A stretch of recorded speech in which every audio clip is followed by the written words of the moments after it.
بسم اللہ الرحمن الرحیم۔ اللہ کے نام سے شروع کرتا ہوں جو بڑا مہربان نہایت رحم والا ہے۔ حضرت مولانا رفیع الدین صاحب ہجرت فرما کر مکہ مکرمہ آئے، وہی ان کی وفات بھی ہوئی۔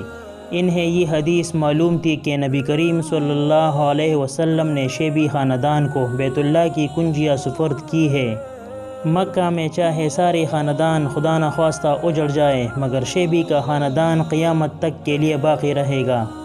یہ ان کا ایمان تھا۔ مولانا کو عجیب ترکیب سوجی، واقعی ان بزرگوں کو داد دینی چاہیے، کہا ان کا ذہن پہنچا۔ مولانا نے ایک حمائل شریف اور ایک تلوار یہ دونوں لیے اور امام مہدی کے نام ایک خط لکھا کہ فقیر رفیع الدین دیوبندی مکہ معظمہ میں حاضر ہے اور آپ جہاد کی ترتیب کر رہے ہیں۔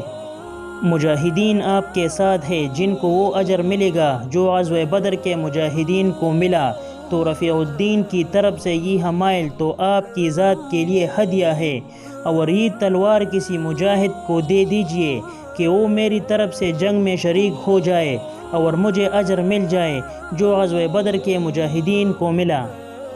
یہ خط لکھ کر تلوار اور حمائل شیبی کے سپرد کی جو ان کے زمانے میں شیبی تھا، اور کہا کہ مہدی علیہ السلام کے ظہور تک یہ امانت ہے، تم جب انتقال کرو تو تمہارا قائم مقام ہو اسے وصیت کر دینا، اور یہ کہہ دینا کہ جب اس کا انتقال ہو وہ اپنی اولاد کو وصیت کرے کہ رفیع الدین کی یہ تلوار اور حمائل شریف خاندان میں چلتے رہے یہاں تک کہ امام مہدی کا ظہور ہو جائے، تو جو اس زمانے میں شیبی ہو وہ میری طرف سے امام مہدی کو یہ دونوں ہدیے پیش کر دیں۔